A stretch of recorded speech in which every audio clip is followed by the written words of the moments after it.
Morning, guys.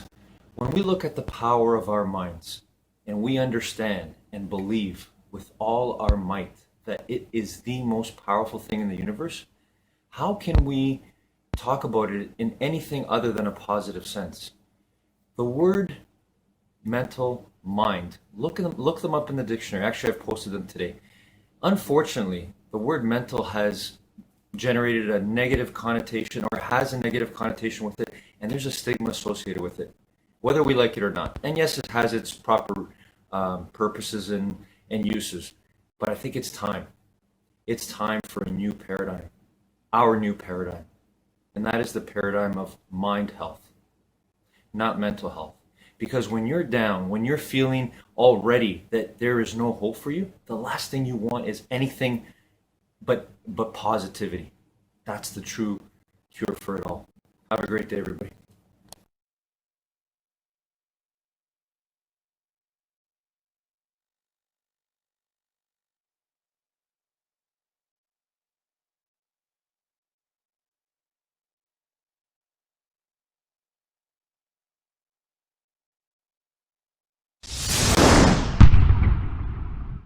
And I was wondering, how do you decide what you invest your time and money in? Yeah, well, I like to find businesses that have good economics. Now, what are good economics? Well, good economics are a business that has some kind of a moat around it that makes its product or its service or its location or something a little more desirable than to the customer than any other sort of comparable product. The number one candy bar in the last 30 or 40 years has been Snickers. People don't fool around with different candy bars. They fool around with different length dresses. They fool around, with all kinds of things. But they don't fool around with candy bars because they figure, they're going to go in and lay out 50 cents or whatever it is and put it in their mouth. And they're not going to, for 50 cents and putting it in your mouth, you're not going to say, I'll lay out 45 cents and put something else in my mouth. So you find that very stable. And we like businesses that we think we can figure out where they're going to be in 10 or 15 years. I don't know where the information technology businesses are going to be in 10 or 15 years. I know where Snickers bars are going to be in 10 or 15 years. They're going to be selling just about the way they do now. I know where Wrigley's gum is going to be in 10 or 15 years. There's not going to be a lot of innovation in chewing gum. The internet's not going to cause people to quit chewing gum either. Gates may think so, but I don't think so. But it's predictability regarding the sustainability of a competitive advantage, something special about a product. Okay, so Warren Buffett was all about think long term. I totally agree with Warren Buffett because there's two things in there. One is you got to have a vision. So when you're thinking long term, you're having a vision, not for just today, but for the future, for the next 10, 20, 30, 40, 50 years. And also he talked about having more of a lifestyle. So if you're going to think long term, you got to think of the lifestyle aspect of it and also the vision aspect of it. And I think that's what a lot of people miss sometimes, because when you can think long term or have a vision, then you can attach your identity to that. And it makes it easier to have a lifestyle. What was the lifestyle point he made? Because he's talking about Snickers and people make up their decision, or they don't have to think about it because it's part of their lifestyle. And Snickers is a household brand name. And we all know the commercial, Snickers, it satisfies you. So you use Snickers as a example when he's talking about long term. We don't think about Snickers as brand recognition. We know it, we love it, and don't change the taste of it, and it fits our lifestyle. Especially when we want more energy. Questionable about the energy, but okay. Oh, Snickers give you energy. When I was in college and I needed energy for my next class, all I did was eat a Snickers candy bar. Boom, I was ready to go. All right, boom! Drew, what do you got? Well, so in the context of Snickers, he was really talking about like the moat that it has built. It obviously has a lot of brand recognition, and it is something that people have maybe positioned in their lifestyle as something that they tend to go to. But what he primarily said in the clip was how, because that it's a factor of lifestyle, you can actually predict how it's going to perform over the long term. So whereas at the point in time when this film was done in 1999, tech companies were just getting started, coming out of the gate. There was a lot of hype and belief around it being the future, but it didn't have it hadn't proved itself out. Obviously, in hindsight, as we look here in 2022, obviously it worked out for them for a lot of companies, but obviously you had the tech bust. And Warren and his investing style, the way that he looks at everything is how do I ensure that when I am buying this company or a piece of this company, how do I look at it from the perspective of I'm going to hold on to this thing forever, and how is that company going to sustain over the long term as opposed to just being the fad of the day. Yeah, I think as entrepreneurs, what we need to figure out is what pieces of what we're doing will be around for a long time, because we don't have established businesses, right? We don't have a giant moat around their business yet. We don't have, decades of brand built in. That's what Warren Buffett's looking at buying. So what do we have? We've got a mission that should never change, right? I mean, I'm trying to solve the world's biggest problem. I'm going to be helping entrepreneurs believe themselves forever. The way I do that might change and adjust over time, but that mission that I'm on will never change. And so that's an easy starting point. Like, what is the mission? What's the world that you're trying to create that no matter what happens, what new technology comes out, you're now 95 years old and you still care about what, right? Figuring that out can be really helpful. The second thing is, what are some of the skills you can develop that will serve you for the long run? So as an example for me, the ability to speak into a camera will serve me for a long time. Whether it's still my iPhone and we're sitting in a hotel room in Vegas with Zan and Drew in 10 years, 20 years making content like this, or it's something else, right? I just filmed a VR course for my book Built to Serve, and that's still me just talking to a camera.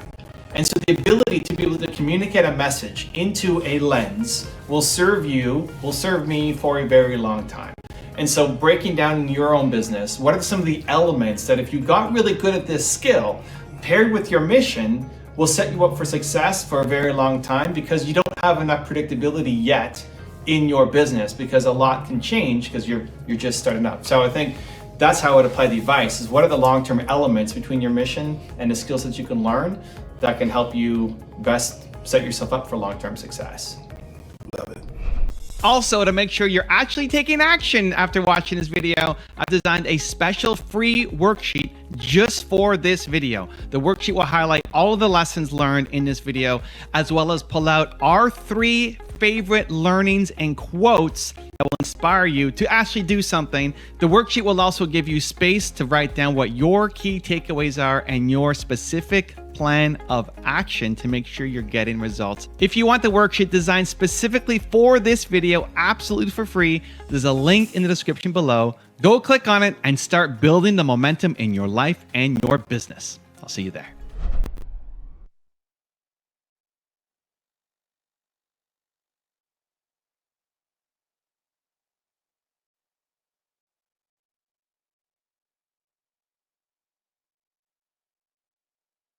Good morning, everyone.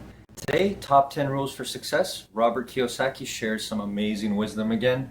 One of the rules that he talks about is we have to change the way we think. And here's a guy who has mastered the art of investing and growing his money and helping people do that, find that sort of financial literacy that we all should have. And his greatest advice, and I love it because again, it goes back to using our minds, is he says, he paid himself first. And what that means is he bought assets. He invested in things like houses. The greatest thing he invested in was himself and the way he thought. He changed the way he thought. We can all change the way we think.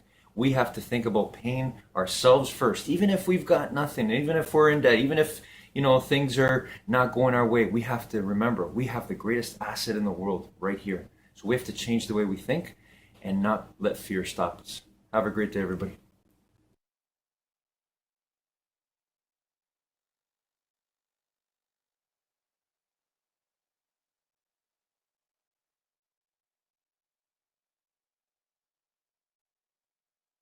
I think it's so important for people to remember that they're the creators of their lives instead of the victim of their lives, right? So the victim is saying, I'm feeling this way because that person or that circumstance or I don't have any money is causing me to feel this way. This is my relationship with money. What that really means is I'm using my lack, to reaffirm my dependency, my addiction, my conditioning. That's my relationship with money, is that I put my attention on money because I don't have it.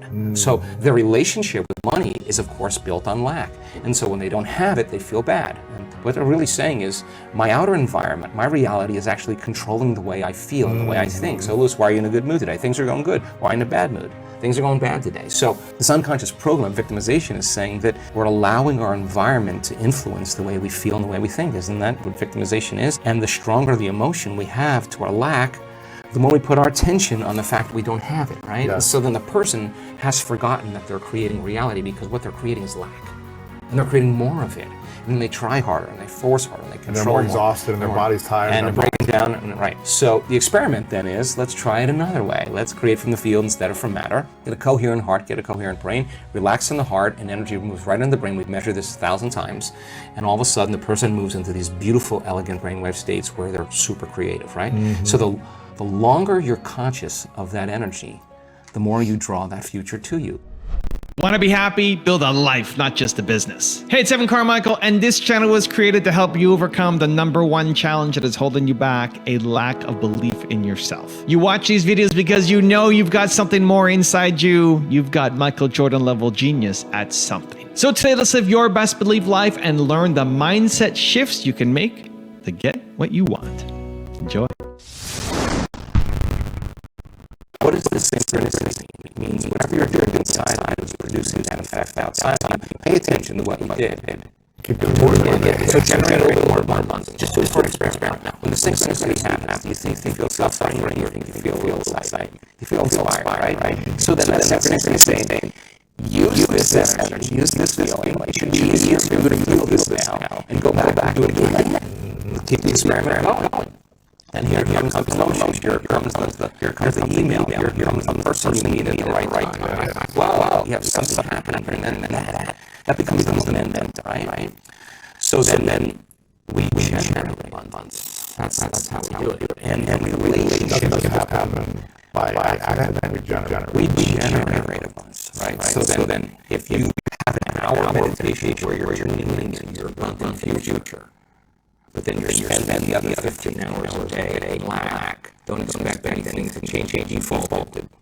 You're back to the old energy. You say that person, that circumstance, that bank account. I'm going to say you're back to the unconscious program of being a victim. Right? So then let's go a step further. If your personality creates your personal reality, and it does, and your personality is how you think, how you act, and how you feel, then the present personality that is listening to this podcast has created the present personality called the life. Nothing bigger. Which means if you want to change your personal reality, you're going to have to change your personality. Right. Nothing changes in your life until you change. Shift number 2 is dream the lid off with Mel Roberts. Give yourself permission to dream the lid off. This is really important, and the reason why this is important is because I guarantee you that right now you are not even allowing yourself to fully dream or think about or set goals that are truly aligned with what you deeply want in your heart. That you aren't even able to manifest properly because you're not even honest with yourself about what you actually want. This is a really common thing because you're allowing yourself doubt. You are allowing your fears, your anxiety, your insecurity, you're allowing where you are to dictate and limit where you want to go. And so step 1 is super important. You must allow yourself. Give yourself permission to start dreaming with the lid off. Now, the scientific reason why this is so important is because you have a filter in your brain called the reticular activity system. I write about the RAS for short, the reticular activity system, extensively in the High Five Habit. The RAS is a filter in your mind, and you can do simple things that change the structure of that filter. In fact, the filter in your mind, the RAS, is always changing. So one thing that you can do in order to teach yourself how to dream with the lid off is to adopt a simple habit. Every single morning, I do a very simple thing. I write down 5 things that I want. That's it. When I start my day, after I get up when the alarm rings, I make my bed, I pull on my exercise clothes, I set an intention, I high-five myself in the mirror, I then go out into the kitchen, I crack open my high-five journal, and then inside the journal there are prompts that walk me through the steps of visualizing. And the first prompt is dream with the lid off. Set your spirit free. Write down 5 things every morning that you want. And this is important because when you get what you want out of your head and you physically put them on a piece of paper, research shows that you're 42% more likely to achieve those goals simply by writing them down. That's pretty cool. Secondly, your mind is paying attention. And when you take deliberate action and you write down what you want, you are signaling to your brain that you deserve to have these things. You are signaling to your brain that you do want those things. You're not just going to think about them. These are things that matter to you. And that helps train your mind to allow you to let the desires flow through you. Because right now, you're not manifesting properly because you're not even allowing yourself to dream with the lid off. So that's step number 1. You're going to start writing down 5 things that you want every single morning as a way to train your mind to let you dream freely. Also, to make sure you're actually taking action after watching this video, I've designed a special free worksheet just for this video. The worksheet will highlight all of the lessons learned in this video, as well as pull out our 3 favorite learnings and quotes that will inspire you to actually do something. The worksheet will also give you space to write down what your key takeaways are and your specific plan of action to make sure you're getting results. If you want the worksheet designed specifically for this video, absolutely for free, there's a link in the description below. Go click on it and start building the momentum in your life and your business. I'll see you there. Shift number 3 is change your beliefs with John Assaraf.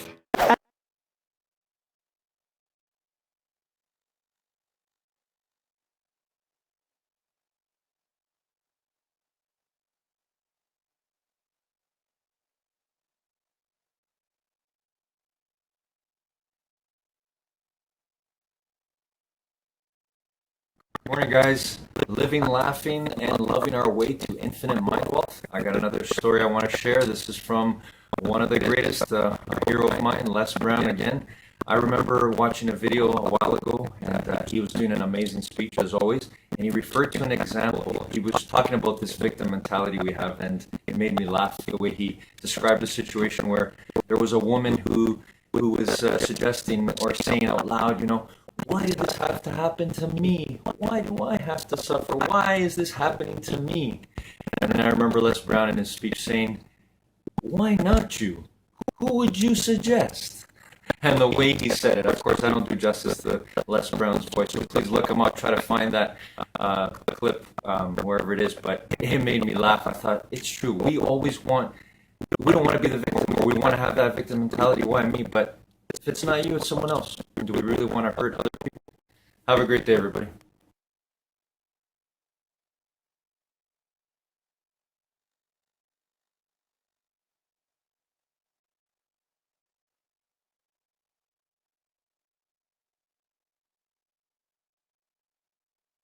It's so important for people to remember that they're the creators of their lives instead of the victim of their life. The victim is saying, I'm feeling this way because that person or that circumstance, or I don't have any money, is causing me to feel this way. That's my relationship with money. What that really means is I'm using my lack to reaffirm my dependency, my addiction, my conditioning. That's my relationship with money, is that I put my attention on money because I don't have it. The relationship with money is, of course, built on lack. And so when they don't have it, they feel bad. And what I'm really saying is my outer environment, my reality is actually controlling the way I feel and the way I think. So it's why are you in a good mood today? Things are going good. Why in a bad mood? Things are going bad today. So the subconscious program victimization is saying that we're allowing our environment to influence the way we feel and the way we think. And that victimization is. And the stronger the emotion we have to our lack, the more we put our attention on the fact that we don't have it, right? Yeah. So then the person has forgotten that they're creating reality because what they're creating is lack. and they're creating more of it, and they try harder, and they force harder. So the experiment then is, let's try it another way. Let's create from the field instead of from matter, relax in the heart, and energy moves right into the brain. We've measured this 1,000 times, and all of a sudden the person moves into these beautiful, elegant brainwave states where they're super creative, right? The longer you're conscious of that energy,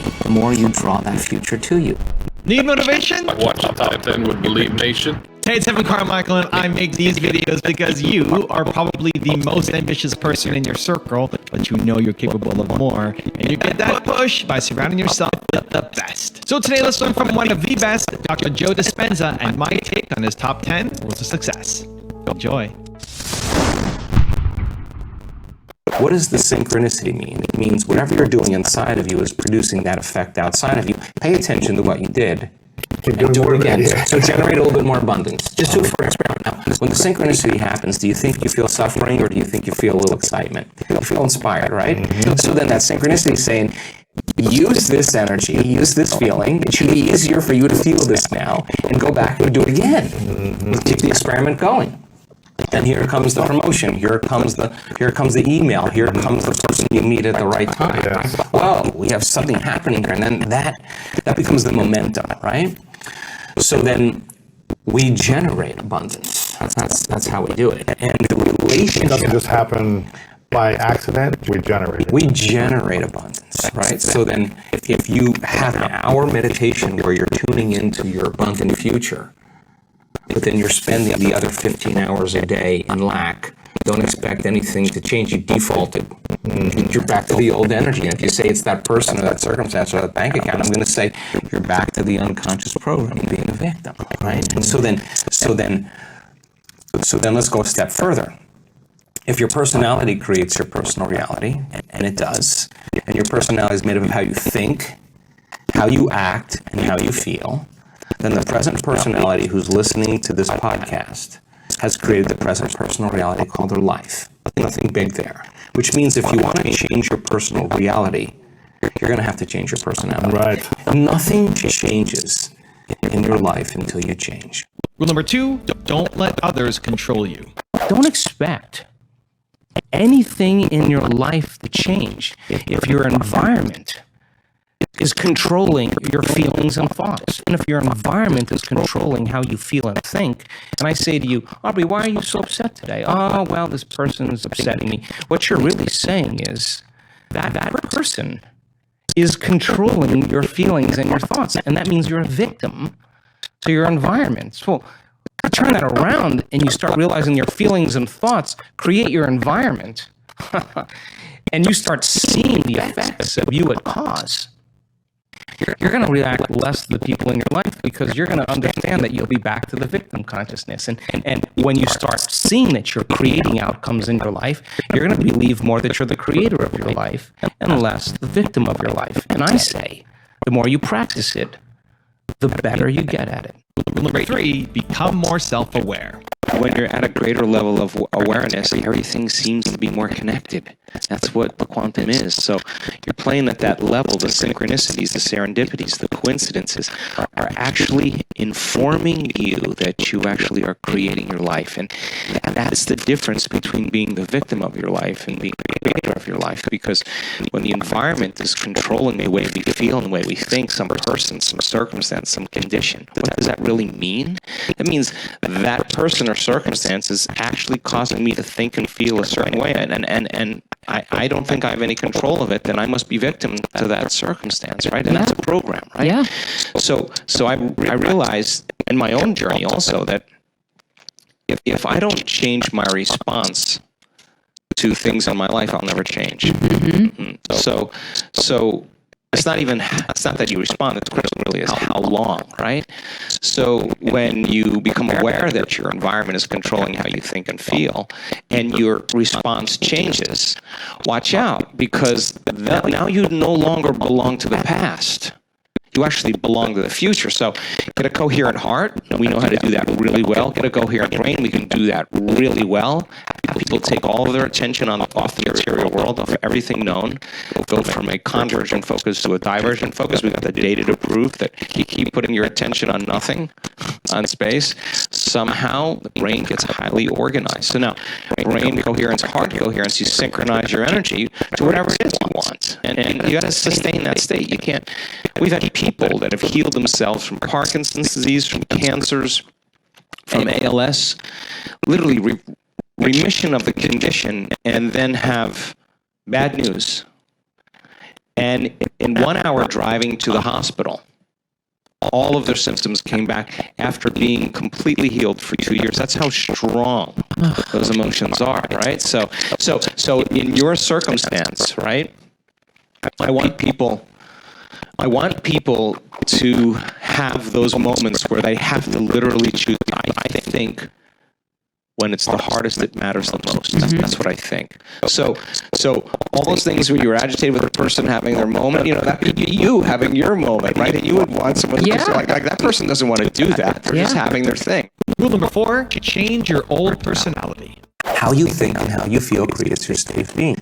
You take a thought and a feeling, a thought and a feeling, a thought and a feeling, a thought and a feeling. That's called an attitude. A series of good thoughts with a series of good feelings. You say, I have a good attitude today. You have a series of negative thoughts that are connected to a series of negative feelings. You say, I have a bad attitude today. So attitudes are just shortened states of being. Good attitude in the morning, bad attitude in the afternoon.